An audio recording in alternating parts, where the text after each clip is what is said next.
Financial management chapter की second video है। Last class में हमने ऑलरेडी डिस्कस कर लिया था, एक ओवरव्यू ले लिया था उस चैप्टर का कि इसमें क्या हम डिस्कस करने वाले हैं, फाइनेंशियल मैनेजमेंट क्या होता है, उसके ऑब्जेक्टिव्स क्या होते हैं, क्या रोल होता है फाइनेंशियल मैनेजमेंट का एक कंपनी में, राइट, एक ऑर्गेनाइजेशन में। आज की क्लास में हम डिस्कस करने वाले हैं फाइनेंशियल डिसीजंस कि कौन कौन से फाइनेंशियल डिसीजंस एक फाइनेंशियल मैनेजर लेता है while doing financial management, right. Last class में भी इसके बारे में मैंने थोड़ा सा डिटेल में थोड़ा एक्सप्लेन किया था।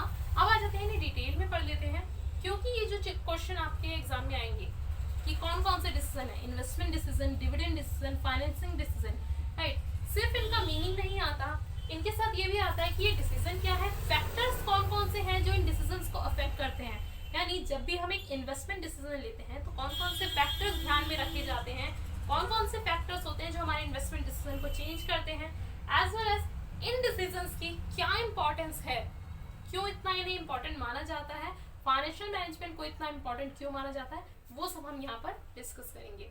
सो यहाँ पर इन्वेस्टमेंट डिसीजन क्या होता है, सबसे पहले यही डिस्कस करेंगे। देखो, एक ऑर्गेनाइजेशन को अगर ग्रो करना है तो उन्हें कहीं ना कहीं इन्वेस्ट करना होगा, उन्हें एक अच्छा डिसीजन लेना होगा कि वो कहाँ इन्वेस्ट करेंगे कि उनकी ऑर्गेनाइजेशन ज़्यादा से ज़्यादा ग्रो कर पाए। देखो, सिंपल सा, अगर मैं आपको 100 रुपीज़ दूँ और कहूँ आप इसे अपनी अलमीरा में रख लीजिए, अपने पिगी बैंक में रख लीजिए और 10 डेज बाद मुझे बताइएगा कि वो 100 रुपीज़ कितने ज़्यादा हुए, ठीक है। सो आप कहेंगे कि भाई 10 डेज क्या, 100 डेज भी अगर हम उसे एक अलमीरा में रखें तो वो 100 डेज के बाद भी 100 रुपीज़ ही निकलेंगे, वो 100 के 200 नहीं होंगे, राइट। वो अलमीरा में रखे रखे तो बढ़ नहीं सकते, वो 100 रुपीज़ का नोट वैसा का वैसा ही रहेगा। सो इट मीन्स अगर मुझे मनी बढ़ानी है अपनी, ठीक है, ज़्यादा से ज़्यादा प्रॉफिट अर्न करना है, ग्रोथ करना है अपनी कंपनी का, सो मुझे उस अमाउंट को कहीं ना कहीं इन्वेस्ट करना पड़ेगा, ऐसी जगह इन्वेस्ट करना पड़ेगा जहां से मुझे अच्छे रिटर्न्स मिल सके, जिससे ज़्यादा प्रॉफिट मैं अर्न कर सकूं, ठीक है। सो आपको वाइजली एक ऐसा ऑप्शन चूज करना होगा जहां से आपको हायर रिटर्न्स मिल सके, राइट। अब यहाँ पर आप investment decision, long term investment decision भी ले सकते हैं और शॉर्ट टर्म इन्वेस्टमेंट भी, यानी आप लॉन्ग टर्म के लिए भी एक अमाउंट को इन्वेस्ट कर सकते हैं और शॉर्ट टर्म के लिए भी, राइट। अब यहाँ पर देखो, एक क्वेश्चन आ जाता है, लॉन्ग टर्म इन्वेस्टमेंट डिसीजन को क्या कहा जाता है, तो उसे कहा जाता है capital budgeting decision. Question paper में आपको कई बार ये दोनों ही नाम मिल सकते हैं, long term investment decision as well as capital budgeting decision, ठीक है। शॉर्ट टर्म इन्वेस्टमेंट को आप वर्किंग कैपिटल डिसीजन कहते हैं। तो यहाँ पर देखो, लॉन्ग टर्म इन्वेस्टमेंट या कैपिटल बजटिंग डिसीजन क्या होता है, जहाँ पर आप लंबे समय के लिए इन्वेस्ट करने वाले हैं और जो आपको लॉन्ग टर्म के लिए बेनिफिट भी प्रोवाइड करने वाला है। सो बेसिकली जब आप अपने फिक्स असेट्स में इन्वेस्ट करते हैं तो वो कहलाती है आपकी लॉन्ग टर्म इन्वेस्टमेंट, वो कहलाता है कैपिटल बजटिंग डिसीजन, जब आप अपने फिक्स असेट्स में इन्वेस्ट करते हैं। देखो, एक ऑर्गेनाइजेशन को अगर ग्रो करना है सो उसके लिए लॉन्ग टर्म इन्वेस्टमेंट डिसीजन बहुत इंपॉर्टेंट हो जाते हैं, क्योंकि लॉन्ग टर्म इन्वेस्टमेंट डिसीजन अगर आप सही तरीके से ले लेते हैं तो वो आपको लॉन्ग टर्म बेनिफिट प्रोवाइड करेगा, ठीक है। अब लॉन्ग टर्म इन्वेस्टमेंट डिसीजन में आप क्या क्या चीजें देखते हैं, अगर आपको फिक्स असेट्स में इन्वेस्ट करना है, आपको न्यू मशीनरीज चाहिए, न्यू बिल्डिंग चाहिए, ठीक है, ये सारी चीजें आती भी बहुत कॉस्टली हैं, ठीक है, बहुत ज्यादा फंड इनके लिए चाहिए, प्लस ये बहुत टाइम तक आपके पास रहने वाली हैं, बहुत टाइम तक आपको प्रॉफिट देने वाली हैं, ठीक है। सो अब इसमें फिक्स असेट्स कैसे लें जो आपको लॉन्ग टर्म बेनिफिट दे, वो डिसीजन यहाँ लिया जाएगा। आप एक न्यू प्रोडक्ट लॉन्च करने वाले हैं, अभी तक हम सिर्फ इस मार्कर को मैन्युफैक्चर कर रहे थे, एक ही प्रोडक्ट था हमारा मार्केट में, एक एवरेज सा प्रॉफिट भी आ रहा था हमारे पास, but now we want to extend our business. अब हम एक और यूनिट ओपन करना चाहते हैं, अब हमने सोचा इस मार्कर के साथ साथ इस व्हाइट बोर्ड को भी हम बना लेते हैं, ठीक है, व्हाइट बोर्ड को भी मैन्युफैक्चर करना शुरू करते हैं। तो देखो, जैसे ही आप एक न्यू प्रोडक्ट के बारे में सोच रहे हैं, व्हाइट बोर्ड मैन्युफैक्चर करने के लिए मुझे न्यू मशीनरीज चाहिए होंगी, ठीक है, न्यू एम्प्लॉयज चाहिए होंगे जो इस प्रोडक्ट को बनाना जानते हो, एक पूरी न्यू यूनिट मुझे बनानी पड़ेगी, उसके लिए मुझे एक ह्यूज इन्वेस्टमेंट की रिक्वायरमेंट होती है, ठीक है। और अगर ये वर्क मेरा चल जाता है लॉन्ग टर्म में, अगर ये प्रोजेक्ट चल जाएगा तो मुझे कितना ज्यादा बेनिफिट देने वाला है, राइट। सो यहाँ पर इसलिए जब भी आप एक न्यू प्रोडक्ट लॉन्च करते हैं तो आपको लॉन्ग टर्म इन्वेस्टमेंट उसमें करनी होती है। न्यू टेक्नोलॉजी, अभी तक आप एक ओल्ड टेक्नोलॉजी के साथ चल रहे थे, अब आपको दिखा कि भाई मार्केट में जो मेरे कॉम्पिटिटर्स हैं वो न्यू टेक्नोलॉजी लेकर आ रहे हैं, न्यू टेक्नोलॉजी से उन्हें प्रोडक्ट का प्राइस भी कम पड़ रहा है। ये पेन मैं अभी तक 10 रुपीज में मैन्युफैक्चर कर रही थी और 20 रुपीज में मार्केट में सेल कर रही थी, लेकिन अब एक new technology, new machinery market में आ गई कि ये पेन सिर्फ और सिर्फ 5 रुपीज में रेडी हो रहा है। 5 रुपीज में अगर मेरे कॉम्पिटिटर्स न्यू टेक्नोलॉजी के साथ इसे रेडी कर रहे हैं तो वो मार्केट में से सेल भी 15 रुपीज में कर देंगे। यानी अब यहाँ पर चांस क्या हो गया, अगर मैंने न्यू टेक्नोलॉजी को अडॉप्ट नहीं किया तो मैं तो मार्केट से आउट। क्यों कोई परचेज करेगा 20 रुपीज का पेन जब सेम क्वालिटी आपको 15 रुपीज में मिल रही है। सो यहाँ पर मेरी जरूरत हो जाती है कि मुझे न्यू टेक्नोलॉजी को अडॉप्ट करना ही पड़ेगा। अगर आपको मार्केट में रहना है, ग्रो करना है, तो आपको न्यू टेक्नोलॉजी लानी पड़ेगी।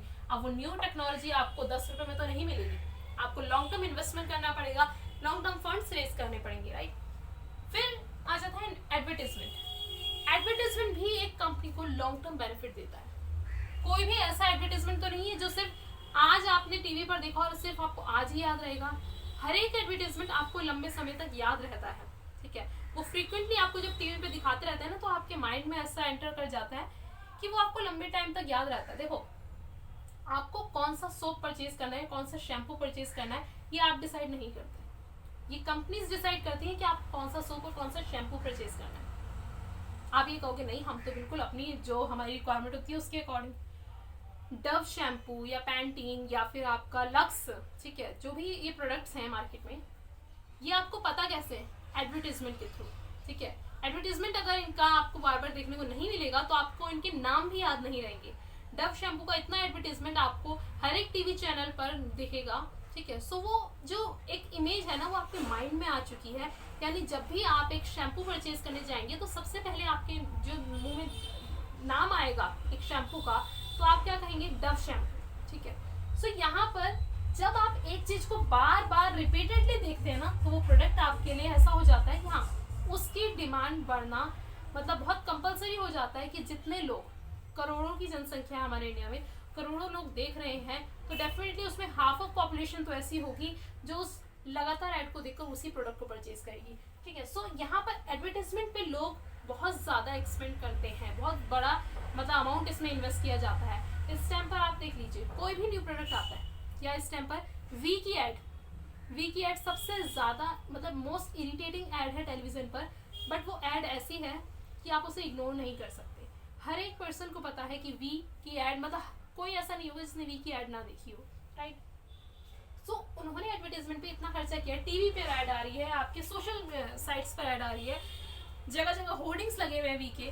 सो क्या लगता है कि ये एडवर्टाइजमेंट जो हो रहा है वो थोड़े पैसों में हो जाएगा? नहीं, इसके लिए भी बहुत ज़्यादा इन्वेस्टमेंट है, और डेफिनेटली ये वो इन्वेस्टमेंट होती है जो आपको बहुत ज़्यादा लंबे समय तक आपको बेनिफिट देती है, क्योंकि लोग एडवर्टाइजमेंट इतनी आसानी से भूलते नहीं हैं। अगर आपने एक इम्प्रेसिव, या तो बहुत इम्प्रेसिव एडवर्टाइजमेंट बना दीजिए या बहुत इरिटेटिंग, दोनों ही ऐसे एडवर्टाइजमेंट होते हैं जो आपको हमेशा याद रहने वाले होते हैं, राइट। सो ये वो चीज़ें होती हैं जो आपके प्रोडक्ट को ज़्यादा से ज़्यादा सेल करने में हेल्प करती हैं और ज़्यादा से ज़्यादा बेनिफिट देती हैं। फिर आ जाता है रिसर्च एंड डेवलपमेंट। ये भी बहुत इंपॉर्टेंट है। रिसर्च एंड डेवलपमेंट में आप एक नया प्रोडक्ट मार्केट में लाना चाहते हैं, ठीक है, ऐसा प्रोडक्ट जो अभी तक किसी के पास नहीं है। तो अब बताओ, आप एक ऐसा प्रोडक्ट लाएं जो किसी के पास नहीं हो, तो सबसे ज़्यादा चांसेस आपके पास हो जाते हैं कि अगर आपका वो प्रोडक्ट सक्सेस हो जाता है तो आपको बहुत ज़्यादा प्रॉफिट, मतलब आपके पास वो उस चीज़ की मोनोपोली हो गई, किसी और के पास वो प्रोडक्ट है ही नहीं, तो सारा प्रॉफिट का शेयर आपके पास ही आने वाला है। बट एक नए प्रोडक्ट को लाने से पहले हमें बहुत ज़्यादा रिसर्च एंड डेवलपमेंट करनी पड़ती है। एग्जाम्पल के तौर पर लें तो नैनो कार आई थी, राइट। जो वो कार आई थी तो उसको लाने से पहले उस टाइम पर मोटो क्या था कि एक जो इंडिया की पॉपुलेशन है, मिडिल क्लास पॉपुलेशन के लिए हम एक कार लेकर आए जिसे हर कोई अफोर्ड कर सके। सो उसके लिए पहले रिसर्च एंड डेवलपमेंट किया गया कि हम मिनिमम से मिनिमम कॉस्ट में कैसे एक कार तैयार कर सकते हैं। तो उसके लिए research and development at least 4 to 5 years किया गया। देखो, अभी तक प्रोडक्ट मार्केट में आए नहीं है, लेकिन 4 to 5 years हमने उसके रिसर्च एंड डेवलपमेंट में पैसा लगा दिया, राइट। सो यहाँ पर 4 to 5 years हमने करोड़ों इन्वेस्ट ऑलरेडी कर दिए। उसके बाद हमने इसका मैन्युफैक्चरिंग प्लांट लगाया होगा, फिर कार मैन्युफैक्चर की गई होंगी, उसके बाद ये कार मार्केट में आई। यानी अभी तक हमने करोड़ों का इन्वेस्टमेंट कर दिया है, इन्वेस्टमेंट डिसीजन तो हम ले चुके थे, हमने करोड़ों का इन्वेस्टमेंट कर दिया है, ठीक है, रिसर्च एंड डेवलपमेंट में। फिर उसके बाद कार ले आए। अब एक बात बताओ, प्रोडक्ट मार्केट में आने के बाद अगर लोगों को नहीं पसंद आया तो यहाँ पर ये रिसर्च एंड डेवलपमेंट में जितना लगाया आपने वो सारा आपका वेस्ट हो गया। और यही हुआ नैनो के साथ। नैनो जब मार्केट में आई थी, कुछ टाइम चली, उसके बाद अब वो मतलब बिल्कुल भी डिमांड में नहीं है, यानी उस पर जितना हमने इन्वेस्ट किया था उतना रिटर्न हमें नहीं मिला है, राइट। सो यहाँ पर इसलिए कहा जाता है कि इन्वेस्टमेंट डिसीजन बहुत ज़्यादा इंपॉर्टेंट है, क्योंकि इसमें आपको देखो ह्यूज फंड इन्वॉल्व है, ठीक है। आप लगातार इतना ज़्यादा इन्वेस्टमेंट कर रहे हैं, तो उसके लिए वाइज डिसीजन लेना ज़रूरी है कि आपको लॉन्ग टर्म बेनिफिट ही मिले, लॉस ना मिले। क्योंकि अगर बेनिफिट मिल रहा तो अच्छा है लंबे समय तक, लॉस मिलने लग गया तो कंपनीज बंद भी हो सकती हैं, क्योंकि यहाँ पर आपने इतनी बड़ी इन्वेस्टमेंट की है और अगर लॉस हो गया तो वो लॉस भी उतना ही बड़ा होगा, कंपनी शटडाउन करने की भी नौबत आ सकती है, राइट। सो ये हो जाते हैं long term investment decision. Short term में हम क्या करते हैं, वर्किंग कैपिटल डिसीजन, यानी आप current assets, stock, debtor, cash में इन्वेस्ट करते हैं, कितना कैश हमें अपने पास रखना है, कितना स्टॉक एक बारे में हमें अपने पास रखना है, डेटर्स कितने, मतलब क्या हमारी क्रेडिट पॉलिसी होने वाली है, कितने डेटर हम रेज कर सकते हैं, कितने लोगों को हम कितना माल उधार सेल कर सकते हैं, राइट। सो ये सारे आपके हैं वर्किंग कैपिटल डिसीजन, यानी आपके पास कितनी वर्किंग कैपिटल होनी चाहिए, राइट। ये दोनों ही चीजें हम देखते हैं इन्वेस्टमेंट डिसीजन में, और फाइनेंशियल मैनेजर को इन दोनों ही चीजों को अच्छे से एनालाइज करना होता है कि हम कहाँ इन्वेस्ट करें ज्यादा से ज्यादा अपना अमाउंट, राइट। अब आ जाते हैं फैक्टर्स अफेक्टिंग इन्वेस्टमेंट डिसीजन। कौन कौन से फैक्टर्स हैं जो इन्वेस्टमेंट डिसीजन को अफेक्ट करते हैं। बेसिकली जब एज अ फाइनेंशियल मैनेजर हम डिसीजन लेने जाते हैं कि हम किस जगह इन्वेस्ट करें कि हमें हायर रिटर्न्स मिले, ज़्यादा से ज़्यादा रिटर्न्स मिले, ठीक है, उस केस में हमें पहले तो इन फैक्टर्स को ध्यान में रखना होता है। ये वो फैक्टर्स होते हैं जो हमारे डिसीजन को चेंज कर सकते हैं। सपोज मेरे पास 3 प्रोजेक्ट हैं ABC, बट मैंने जो इनिशियली सोचा कि भाई A प्रोजेक्ट में मुझे ज़्यादा बेनिफिट दिख रहा है, मैंने वो सोच लिया, अभी मैंने उसे एनालाइज नहीं किया इन फैक्टर्स के बेसिस पर। जैसे ही मैंने इन फैक्टर्स के बेसिस पर उसे एनालाइज किया, मैंने अपना डिसीजन चेंज किया कि A प्रोजेक्ट बेनिफिशियल नहीं है, B प्रोजेक्ट ज़्यादा बेनिफिशियल है, राइट। सो अब ये फैक्टर्स क्या हैं जो हमारे डिसीजन को अफेक्ट करते हैं। First is cash flow of the project. आपके पास 2 प्रोजेक्ट्स हैं, दोनों प्रोजेक्ट्स के आपके पास ऑप्शंस हैं कि आप इसमें भी 10 करोड़ इन्वेस्ट कर सकते हैं, इसमें भी। अब आप ये चेक करेंगे कि हम किस में इन्वेस्ट करें, तो सबसे पहला पॉइंट ये आता है कि उस प्रोजेक्ट से आपको कैश फ्लो कितना मिल रहा है।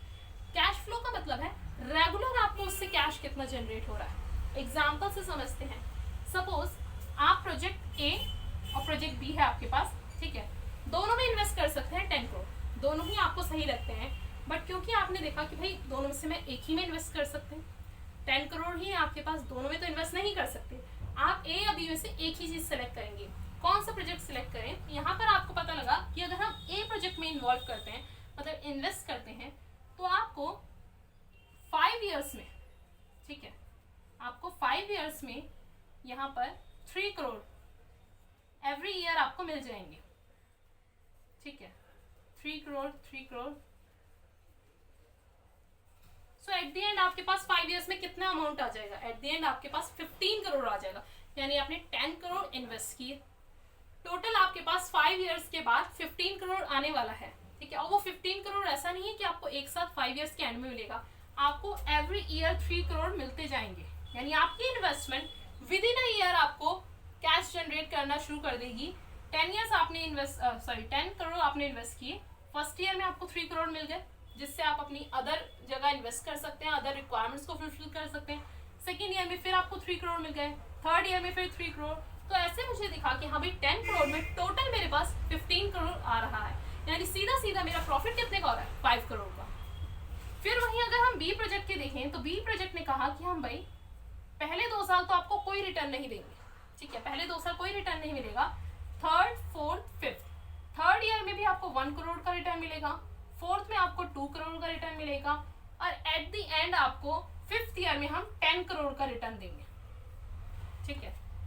यहाँ पर क्या हो रहा है कि पहले 2 साल तो मेरे पास 10 करोड़ पर कोई रिटर्न नहीं आया, कुछ भी नहीं, यानी पहले 2 साल अगर मुझे किसी चीज की रिक्वायरमेंट है तो मुझे कहीं ना कहीं से फंड रेज करने पड़ेंगे, क्योंकि मेरे पास कोई रिटर्न नहीं आ रहा है, राइट, यानी मेरी रिक्वायरमेंट्स को फुलफिल करने के लिए मेरे पास उस टाइम सफिशिएंट अमाउंट नहीं रहेगा। प्लस उसके बाद भी अगर मैं टोटल करूं at the end of 5 year, यहाँ पर मेरे पास सिर्फ और सिर्फ 13 करोड़ आ रहे हैं, 10, 2 और 1, 13 करोड़। यानी इस प्रोजेक्ट में मुझे एक तो रेगुलर रिटर्न मिल रहा है, प्लस 10 की जगह 15 करोड़ मिल रहा है प्रोजेक्ट ए में। प्रोजेक्ट बी की बात करें तो 10 करोड़ इन्वेस्ट करने पर पहली चीज रेगुलर रिटर्न भी नहीं मिल रहा है, लगातार मेरे पास अमाउंट नहीं आ रहा है, और मिल भी कितना रहा है, टोटल 10 करोड़ के ऊपर 13 करोड़ मिल रहा है, राइट। सो यहाँ पर मुझे दिखता है कि ए प्रोजेक्ट ज्यादा अच्छा है, क्योंकि वहां पर रेगुलर रिटर्न, रेगुलर कैश का फ्लो हो रहा है, एज वेल एज ज्यादा अमाउंट भी मुझे ए प्रोजेक्ट में मिल रहा है, ठीक है। सो ये होता है कैश फ्लो, कि किस प्रोजेक्ट में कैश का फ्लो रेगुलर है वो हम सेलेक्ट करते हैं।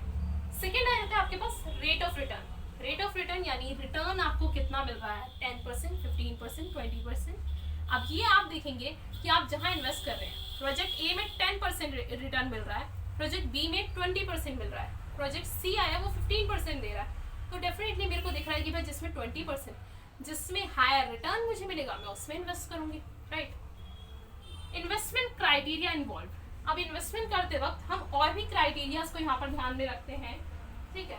अब वो क्राइटेरिया क्या है, सबसे पहले तो हमें इन्वेस्ट कितना करना पड़ रहा है, उसके बाद आ जाता है कैश फ्लो, कितना कैश का फ्लो हो रहा है, ये हम ऑलरेडी डिस्कस कर चुके। रेट ऑफ रिटर्न, कितना रिटर्न मिल रहा है, इंटरेस्ट रेट, फिर उसके बाद इंटरेस्ट रेट। इंटरेस्ट रेट आपको कितना पे कर रहा है, देखो आप इन्वेस्टमेंट करने के लिए फंड्स कहीं ना कहीं से लेकर आएंगे, राइट। अब वो जो फंड्स आप ला रहे हैं उसके ऊपर आपको कितना इंटरेस्ट पे करना है वो भी यहाँ पर मैटर करता है, कि अगर वो ज्यादा पे करना पड़ रहा है तो आप वहाँ पर ये डिसाइड करते हैं कि भाई इन्वेस्टमेंट हम कहाँ करें कि ये भी हमारा रिकवर हो, जितना हमने कॉस्ट इनकर की है वो भी रिकवर होनी चाहिए, right. So these are the factors जो अफेक्ट करते हैं हमारे इन्वेस्टमेंट डिसीजन को, जो हमें हेल्प करते हैं एक अच्छा डिसीजन लेने में, कि हम एक अच्छा डिसीजन लें जिससे से ज्यादा रिटर्न हमारी कंपनी को मिले, ठीक है। अब ये डिसीजन इतना इंपॉर्टेंट क्यों है, अभी तक के जो मैंने समझाया उसमें आपको इंपॉर्टेंस क्लियर हो गई होगी, बट एक बार इन्हें पॉइंट्स में पढ़ लेते हैं क्यों इतना ज्यादा इंपॉर्टेंट है। First thing, long term effect on profitability and growth. आप क्योंकि यहाँ पर लंबे समय के लिए इन्वेस्ट करेंगे तो यह लंबे समय तक आपके लिए प्रॉफिटेबिलिटी और ग्रोथ को भी अफेक्ट करेगा। देखो आपने अगर एक वाइज डिसीजन ले लिया तो लॉन्ग टाइम आपको प्रॉफिट मिलेगा, आपकी कंपनी की ग्रोथ होगी, लेकिन वहीं अगर आपने वाइज डिसीजन नहीं लिया तो वो लंबे समय तक आपके लिए एक मतलब नॉट सो बेनिफिशियल रहेगा, आपको प्रॉफिट रेज नहीं होगा, आपकी कंपनी की ग्रोथ रुक सकती है, ठीक है। सो ये क्या है, लंबे समय तक पॉजिटिवली भी अफेक्ट कर सकता है और नेगेटिवली भी अफेक्ट कर सकता है, इसलिए डिसीजन हमें बहुत सोच समझ कर लेना होता है। Large amount of funds involve. आप यहाँ पर इन्वेस्ट कर रहे हैं, आपकी कंपनी इन्वेस्ट कर रही है, तो ऐसा तो नहीं है 100-200 रुपए की इन्वेस्टमेंट है कि अगर डूब भी गई तो कोई फर्क नहीं पड़ता। करोड़ों की इन्वेस्टमेंट आप करते हैं तो उसकी मतलब उसका डिसीजन लेना बहुत जरूरी है, क्योंकि अगर आपका एक डिसीजन आपने गलत ले लिया तो वहां पर आपकी करोड़ों की इन्वेस्टमेंट जो थी वो डूब जाएगी, ठीक है। सो बहुत ज्यादा ह्यूज अमाउंट आप यहाँ पर इन्वॉल्व होता है, तो उसके लिए डिसीजन भी हमें बहुत स्मार्टली लेना होता है। फिर आ जाता है रिस्क इन्वॉल्व। यहाँ पर रिस्क बहुत ज्यादा इन्वॉल्व है, ठीक है।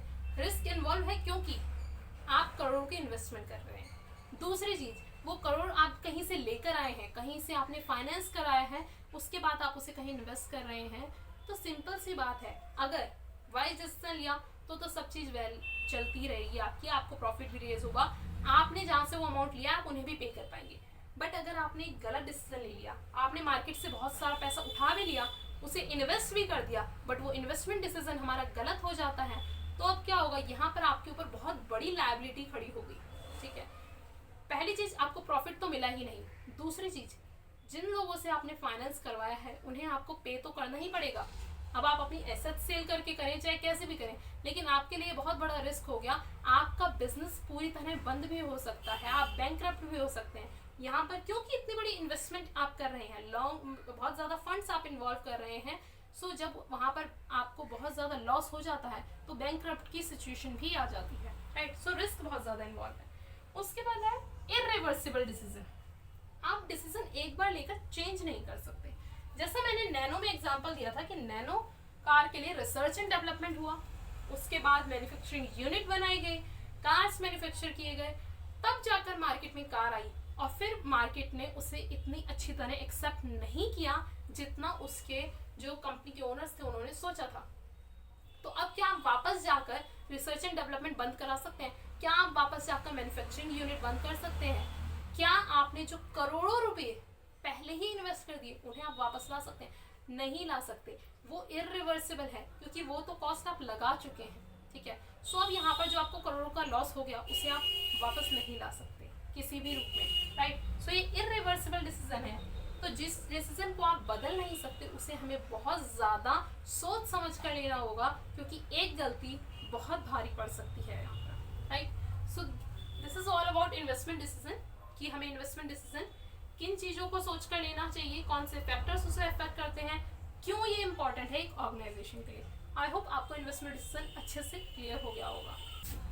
आज की क्लास में इतना ही डिस्कस करेंगे। नेक्स्ट क्लास में डिस्कस करेंगे अदर डिसीजन, यानी financing decision and dividend decision. I hope आपको ये क्लियर हो गया होगा अच्छे से। इससे रिलेटेड कोई भी डाउट हो तो आप कमेंट बॉक्स में पूछ सकते हैं। और अगर वीडियो इन्फॉर्मेटिव लगा हो तो प्लीज़ से लाइक कीजिए, शेयर कीजिए एंड सब्सक्राइब कीजिए मेरे चैनल को ऐसी और वीडियोज़ के लिए। Thank you so much for watching the video.